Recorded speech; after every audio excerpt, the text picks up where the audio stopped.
McClizu sent me an invite to go see like some specialists talk about serial killers in town. Oh. Right? And he sent it and he's like, this is right in your wheelhouse, dude. And I said, I'd love to, dude, but here's the thing. I already know all there is to know about serial killers. Right. I'm not going to learn anything there. Of course not. Yeah. And he said, well, what about the Q&A portion? And I was like, buckle up, dude. Q&As are the seventh circle of hell. That's when you leave. That's when you bounce, is the Q&A. When you open up the mic to any questions, you open up the door to the exit. Exactly. Attention shoppers, we've got to clean up on ILH. What the other wolves think? A true crime cleanup on ILH. Diabolical. Starting now. Oh, he's telling you that she's bats. Howdy, wholeheads. Kurt Money here, alongside my co-host, Kateline. We're here yet again to go back to the wonderful well of Forensic Files. Pew, pew, pew. Yeah, so we've done this before. We've talked about it before because it is the greatest true crime show of all time. Mm-hmm. I'm going to read the IMDb description, and then, Kate, I want to get your thoughts. She was playing coy in text. She was like, I don't want to tell you what I think until the record. Yeah. So for 24 hours, I've been going, well, surely she's just going to say it was another home run. But who knows? Hold heads, we'll see. Okay, IMDb. Time of death becomes pivotal when a pregnant woman is found murdered in her Connecticut home. The couple's adventurous sex life comes into play. I've got questions about that description. I don't know if I sign off on that. Huh, yeah. Do you? Well, it does come into play in the show. Yeah, but I'm not convinced. I need one of Ellen's friends to say their life was sexual. I think Ed was just an asshole and cheated on her left and right and didn't care. Like, I don't... We'll get into it. Okay, all right. Okay, so, Kateline, this is Dinner and a Movie. Originally aired October of 2003. What'd you think? Well, of course it's a home run, Kurt. Yeah! Of course! Yes! I do it! I friggin' do it, right? Uh-huh. Okay, boom. You loved it. Uh-huh. Tell me. Just tell me you loved it again. I just want to hear it again. Look, FF doesn't miss. No. We've probably done 5 now? And they're all, so far, they're all bangers. The thing is, this story, it could have been bad if another show did it. Because I knew who the murderer was before they could even get through the first opening, setup in 10 seconds. But FF is 22 minutes. Mm-hmm. So it's let's move. Party. Yeah. And actually, in this case, there was something that they said about a character. I said, well, according to ILH rules, that makes that person a killer. Uh-huh. So let's dive into it. I think you know what I'm talking about, Kate. Starts with an M, ends with an Ensa. Yep.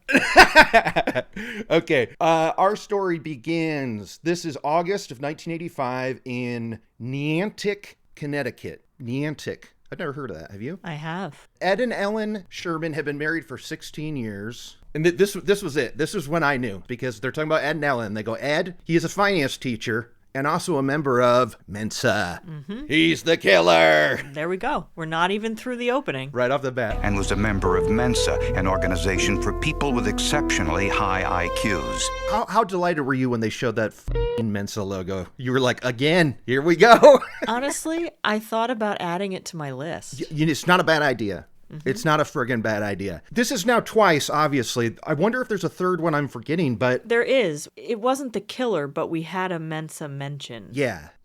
But I think it's list-worthy, and right now I think it is a sign that you're going to be a killer, because you know what it sounds like? A person who belongs to Mensa is definitely going to think they're smarter than the cops. Yep. And to be fair, they are. Yep. But that doesn't mean they're not going to get caught. That's true.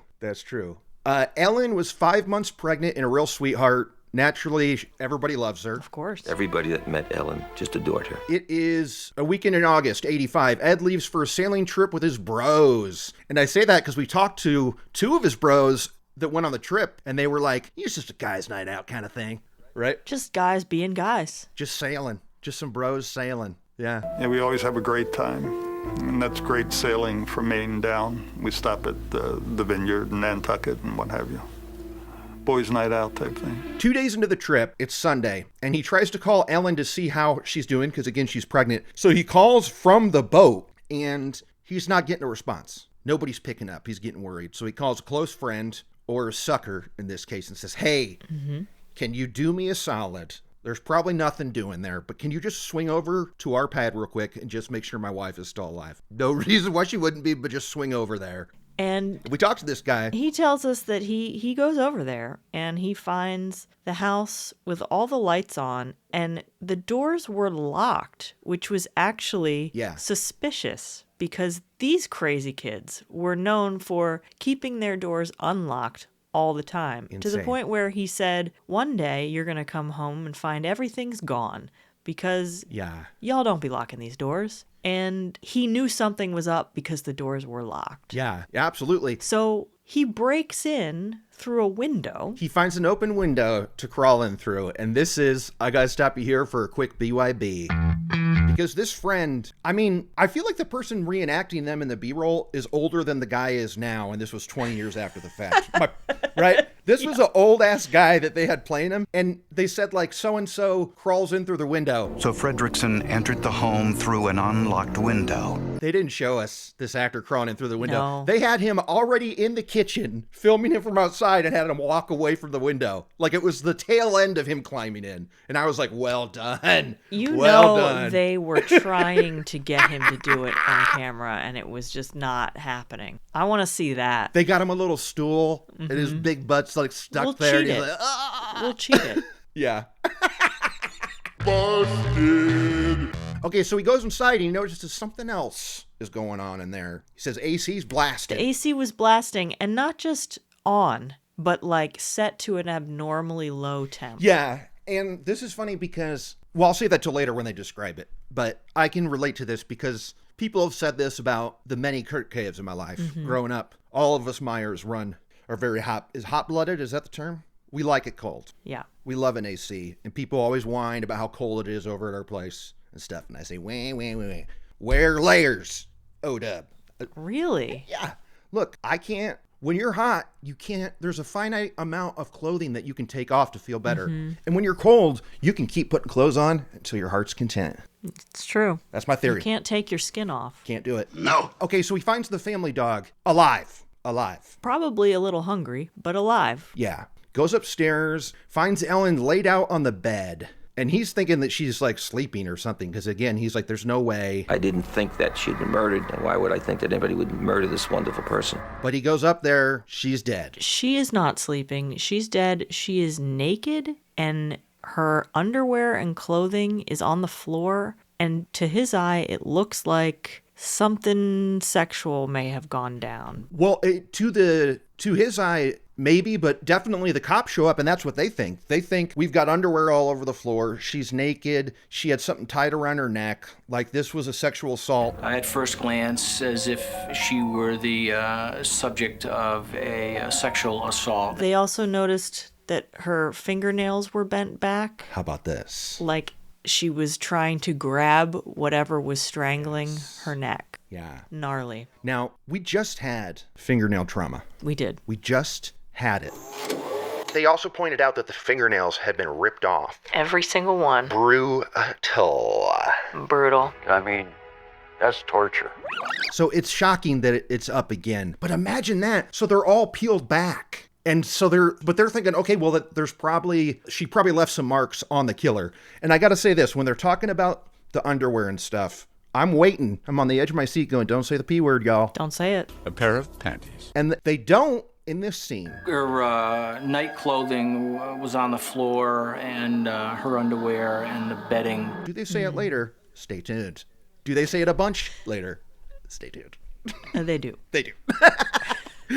Torn panties. So based on the rigor mortis of the body, death was late Saturday night or early Sunday morning. They call up, it said like a ship-to-shore officer contacts Ed Sherman on the boat and says, come on back. Your worst fears have been realized. What is that? What's a ship-to-shore? I wonder if that's some kind of Coast Guard position. I have a lot of experience with boating, Of course. but not with communicating with the police via boating. So I have no idea. Okay, so we're to our first commercial break. Already a ton of stuff is happening because it's FF. Boom, boom, boom, boom, boom. Boom, boom, boom. Peter Thomas says cops learned that their sex life was far from ordinary. Cut to commercial. It was a lifestyle of deception, sex, and intrigue. And immediately I'm rolling my eyes because of what you said earlier. No, it wasn't. His was. Yes. Yeah, and they really... Well, the cops are talking to Ed. He says, yeah, I spoke to her Friday night. Last time I talked to her was Friday night from a friend's house. By the way, cops, if you want to ask those friends, they'll be able to tell you, because I made the call in front of them and everything. Mm-hmm. So they're like, all right. And asked about his sex life. Ed says it was unusual. And we get a little tape action, don't we? We've got an interrogation on tape. Yeah, the recording. We have it. If you had to describe your marriage, what type of a marriage would you say you had? Unusual. Okay. In what sense? I've been having an affair with another woman for a number of years. Okay. And he's talking about how basically they're swingers. Yeah, I mean, he leads off with saying he's had another girlfriend for years and Ellen knows about it. And again, I go, I need an Ellen bestie to confirm that. Because totally, this is a lie we've heard a billion times. Oh, she knew about it. She knew about it. She was cool with it. Why was she cool with it? Yeah. Because then we learn he fathered a child with this girlfriend. Kate, I made the same mistake. It's just his wife, Ellen, that was pregnant. But they said he fathered a child with this lady. No, they say that Ellen wanted him to break it off because she was pregnant and wanted him to stay home and be a father to this baby. I'm not kidding. I had to go back and check because I thought the same thing. Because I was like, wait, he got two ladies pregnant? No. The girlfriend was not pregnant. It was just his wife, Ellen. Oh, okay. Well, I'm glad that you went back because that was bumping me the whole time. Yeah. Guess who's not happy? Kurt went back. Me, future Kurt. Because current Kurt, you're wrong, son. Kateline was correct. He did actually have a kid already with Nancy Prescott, his mistress. They say it in the app. The girlfriend had a child, and it was his child. And also, upon further reading, they talk about it, how he and Ellen, they already had a 15-year-old daughter at this point. So there's a 5-month-old bun in the oven with Ellen, his wife. His mistress has a kid with him from previous, and then there's a teen in the mix. So yeah, crazy. Guys got superseded. Kurt was super wrong. Back to the show.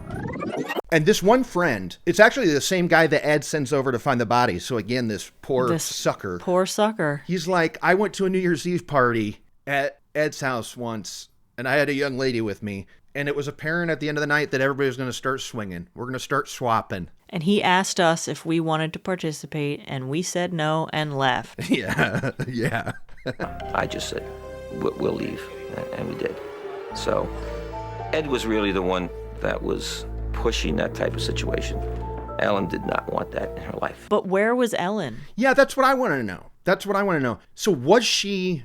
I need more deets on whether or not she was cool with it. I know. Because that they really play it up like this is a swinging 70s key party, don't they? Mm-hmm. They've got B-roll of ladies in like lingerie and guys like, woo, we're partying, we're swinging. But again, we don't hear from her friends, so I just don't buy it. Yeah. If she wasn't cool with him having this girlfriend and wanting him to come home and be a father, then she wouldn't have been cool with them swinging. Yeah. So it definitely sounds like... And now we talk to an absolute all-star of true crime television, Dr. Henry Lee. Dr. Lee examined photos of the ligature marks on Ellen Sherman's neck and found a faint pattern. Perhaps the single most appearing talking head in true crime history.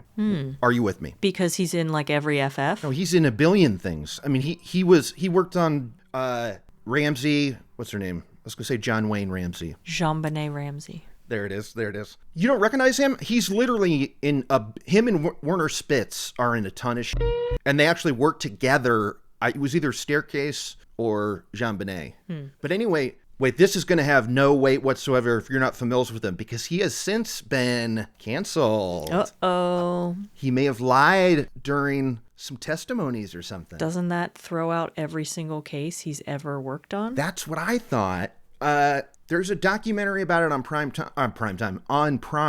that I started and was too low rent for me. I think I'm going to force myself through it because I need the facts. Because, I mean, he's been in so many for so many years. Like, that's shocking to me because even this case, as we're about to find out, if his testimony is no good, I don't know. Everyone gets an appeal. Yeah. And his whole thing here is we're going to talk about the lines on her neck because it looks like there was a ligature mark, like somebody had strangled her. It appears to have been done with the underwear. Now, we say underwear, but what does Dr. Henry Lee say over and over again? Panties. Panty. Star stretching the panty. Come on. Come on. No. And he's talking about how you could tell it was stretched out around her neck because of the imprints on her neck and stuff. Yeah, there was the imprint of the little lace design. Yeah. Ellen was strangled with bare hands, not the panties. And now this is interesting. We all know about the hyoid bone. It's one of our favorite bones. It kicks it by itself. It's the only bone in the body that does that. Now we've got the cricoid bone was broken, which cannot happen with a ligature strangling. The cricoid cartilage in the neck had been fractured, something which cannot be accomplished during ligature strangulation. That means that she was murdered with someone's hands, and then they did the ligature with the undies to make it look like a sex crime. Yes. I would also posit that maybe they did it with the underwear just to make sure she was really dead. Okay. Really? I don't know. I mean, but with the other underwear on the floor and stuff, and the fact she's naked, I don't know. I think I kind of buy the idea that he was doing it as a cover. Sure. Yeah. But look, between you and me, I would get that inclination to check it too, because that's the biggest, that's like the biggest shock to would-be murderers is when they discover how long it takes to strangle somebody and how they can seem dead and then boom, they're back in a few minutes. And how much strength it actually takes. Yeah. So, I mean, you're right there. And then Dr. Henry Lee starts talking about how they went to the bed sheets with a black light, and what they find out about the bed sheets, Kate. The bed sheets had so much jizz on them that they even said that the sheets had been washed, but there was so much jizz that the wash couldn't get rid of it. It was stained for who knows how long. Just loads and loads. Yeah, he goes between 150 and 200 semen stains, and then there's a beat, and he goes, that's a lot of semen stain. That's a lot. Extremely unusual is the bed sheet. We found close to 150 to 200 individual semen stain. That's a lot of semen stain. You're right. And I was like, what, they didn't wash it? But he said it was degraded enough where it had been washed. But I guess there's just so much boot knocking going on in those sheets. If you're just shooting loads, if you're shooting ropes, that quantity, they're going to be permanent. Fair point. So now they're thinking, okay, was the mistress mad, right? Because she's saying, because if Ed had to dump her, like you said, maybe she's pissed because she wants this Ed. She wants more Ed loving. And then, okay, this is another break to commercial, and they say, then the cops get lucky, and they're hinting at watching a movie. Now, if you remember, that episode's called Dinner and Movies, so we know this is a big part of it. Then Malchik got lucky. He learned there was a movie that featured a murder identical to Ellen Sherman's. But they didn't talk directly about the movie when they came back. I felt like... that was a tease for you. Yeah, that was absolutely a tease, because when we come back, we're starting to talk about rigor mortis, and we're getting some cool facts about it, huh? What'd you think about that dead body they showed us in full rigor? What'd you think? Like laying across the chair thing? The two stools, and it was so stiff, like it could stay up. Yeah. I mean, that was a naked dead body from like the 60s or the 30s or something, right? Yeah. Now, I thought rigor just meant whatever position your body was in. I didn't realize it stretches it out straight. Is that true? I don't think it stretches it out straight. It just means it's so stiff you can't bend it. But the body that they show on the stool, other than his arms, it looks like that's... I think that was just something they did while studying rigor mortis to show how stiff it is. Oh, okay. We're talking about rigor mortis, and as we know, it takes about 7 hours for it to start to kick in. But here's something I didn't learn until recently, is that after 12 to 24, or after like 24 hours afterwards, it goes away. Mm-hmm. I don't think I really grasped that until doing this pod. Now, Kurt, I want to tell you something. Hit me. I didn't know that until watching this FF. And really? If our listeners are ashamed of me for this reason, I apologize. But I didn't know. I didn't know it went away. Yeah, it's cool. It's cool. Well, is it cool? It really helps them determine time of death. Yeah, and that's what Dr. Lee is talking about here, where it's like, it is so important to nail time of death because that will confirm or deny alibis left and right. Time of the death, you can impeach a witness statement or suspect statement, or corroborate with the suspect's statement. And because right now they're thinking, well, if she died Saturday, it couldn't have been him because he was long gone on his trip. Yeah. Yeah, because they say that when her body was found, she was in the final stages because she was becoming more pliable, which is kind of funny to think about in terms of a body. Pliable, right? Indeed. Becoming more pliable. And then it says Dr. Lee discovered something interesting in the notes of the files and stuff. What did he say? He's talking about the friend who found the body. And what did he say about when he first walked in the house? He noted how the friend was saying that the house was ice cold, and bodies are kept at low temperatures. It delays rigor mortis. So time of death could have actually been a lot earlier. It was like open a freezer almost. The air conditioner was going full blast. And so that's when he breaks down like the coldness of the AC in it could have delayed the rigor mortis, which means that if that's true, she could have been murdered on Friday. And guess who was still in town on Friday? Ed Sherman. Mm-hmm. If Ellen was murdered on Friday night, then Ed Sherman would have had plenty of time to commit the crime. Okay, now Ed's back in the hot seat. They're going, well, okay, what else was going on with this dude at the time? And they remember that all the friends pointed out that he was wearing long sleeves, turtlenecks, and pants on this sailing trip in August. It was bizarre. They're all in shorts and t-shirts. They couldn't understand why he was bundled up like that. And then they started thinking he was concealing scratch marks. Could very well. I mean, because the guy says, I never once saw him in shorts. And unless I'm on a booze cruise where I'm in like a tuxedo or something fancy, I feel like you got to be in shorts when you're on a boat. I mean, yeah. What else are shorts made for but being on a boat? Sails out, nails out. Yeah. So this is weird as hell when you think about it. So they want to talk to him about this. And he goes, dudes, I'd love to. I mean, I hear what you're saying, but you can ask my friends because they saw me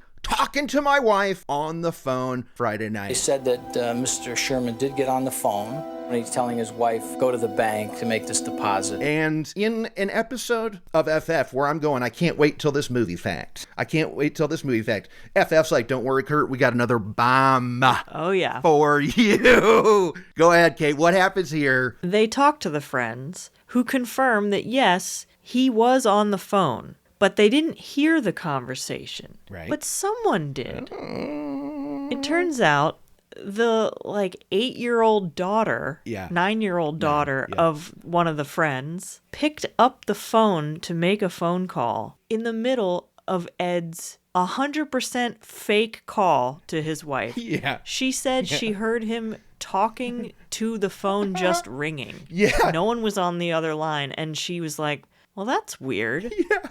And she really does frame it like that where... And they said, why didn't you hang up? And she said, well, I thought it was very unusual because he was talking to a ringing phone. Like the way they present it from the words of a 9-year-old, it's just like, I love what a kick in the pants this is to Ed. It's like, one, this wouldn't happen today with cell phones and phones, but I love that this guy was undone because this 9-year-old wanted to call her girlfriend and be like, what's up? Totally. What's up? Oh, sorry, there's some old fuddy-duddy on the phone. Wait a minute, who's he talking to? So funny. His whole plan unravels because of this kid. Done. And again, we're not even to the movie thing yet. And I hear this and I am just shaking in my seat, cheering to the heavens, just going, this is the type of comeuppance I love for asshole murderers. This is what I love. And the B-roll of a little girl peeking her head around the corner and freezing on her. Why is he talking to nobody? Huh? Yes. Oh my God, it was funny as hell. Oh my God, the cut to her over his shoulder. Huh? Oh, man. So they love talking about this, and they love talking about how he's not as smart as he thinks he is. Little did he know that, some 9-year-old girl was going to bring him down. He wasn't as smart as he thought he was. Almost for my list, but not quite. It's got to be when the cops are like, he thinks he's smarter than us, personally. That's what's on my list right there. Okay.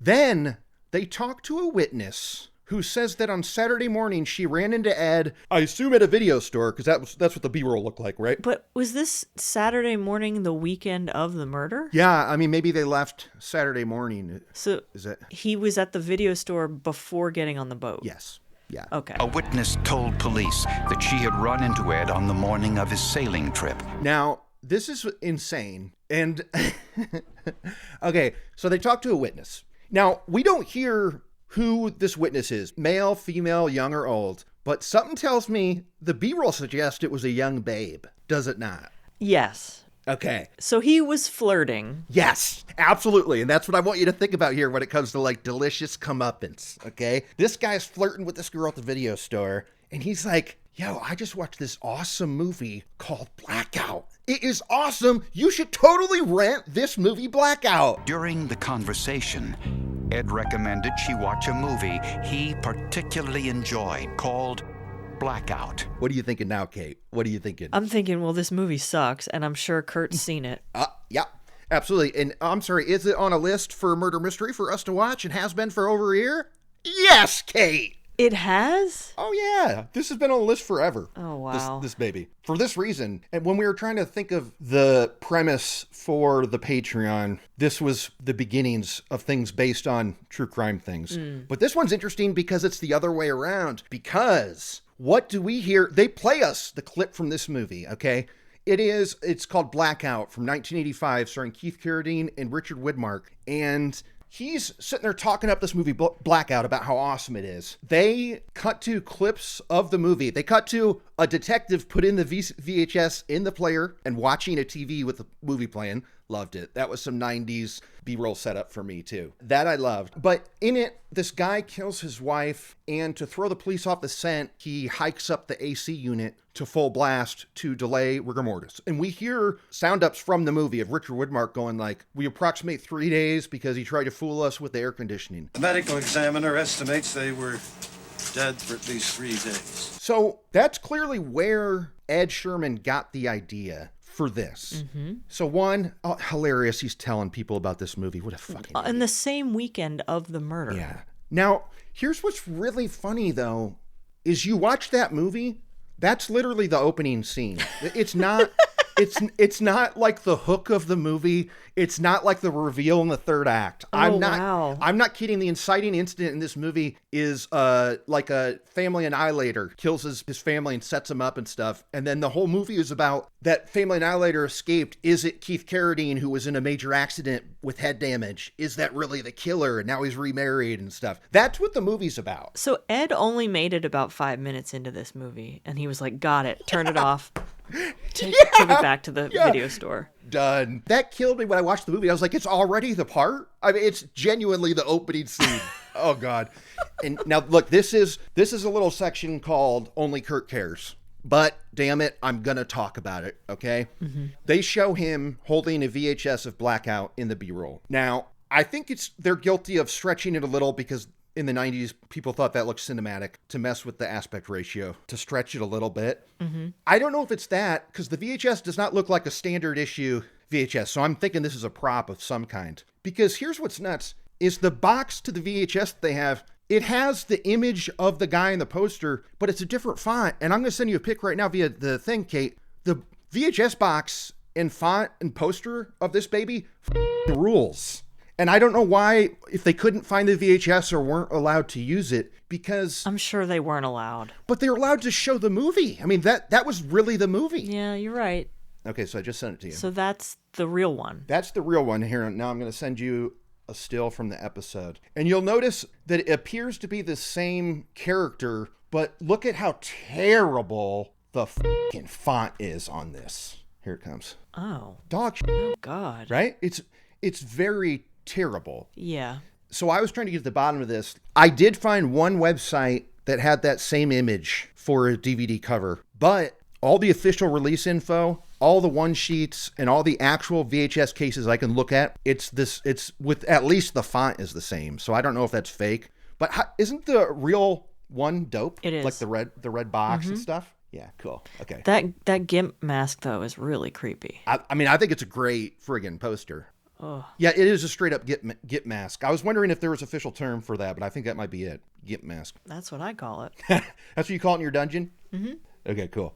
Have I talked about my dungeon? Of course you have. You have a sex dungeon, and you keep it up to date and stuff. I do. It's actually come out numerous times. But it's only filled with celebrities.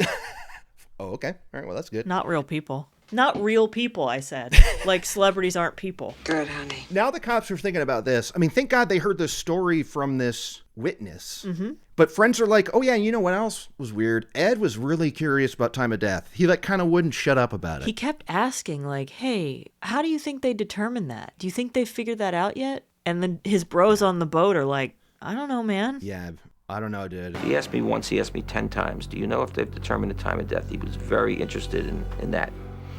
He also asked me one time if I knew how a body decomposed. And so then we find out that Ellen was actually planning to divorce Ed. And here is talk about motive. Is she, of course, is the majority shareholder. She's the one who really owns the company. Yep. Classic setup here, where it's like the angel wife is also the one funding all this nonsense for this prick. She said, you can keep your girlfriend in the boat. The rest of it's mine. Oh, Ellen. Okay, Ellen. Love it, right? Keep your girlfriend in your dumb boat. You think I want that piece of shit? You think I want your boat? No. Nope. No. Okay, so that was pretty awesome. And then we're saying stuff. This was great. It fooled forensic scientists, but only for a while. It fooled forensic scientists, but only for a while. Because bottom line is we are here to talk about science solving crimes. I feel like... That's what FF is at its core. I feel like it fooled them for like a day and a half.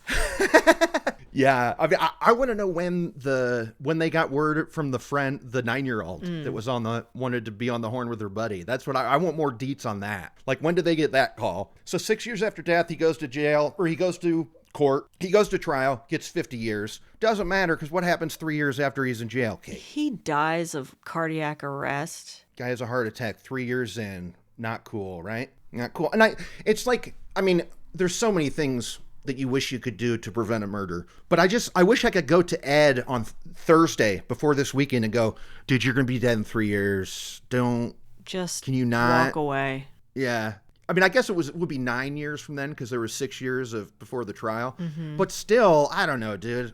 I don't know. You're gonna, and Ellen would no doubt still be alive today. She'd probably be thriving with a child. Yeah. Oh yeah, that's true. His sentence was as high as it was because he murdered a pregnant woman. Yeah. God, what a piece of shit. What a piece of shit. And he never admitted it, but said that Ellen deserves better, but he's innocent.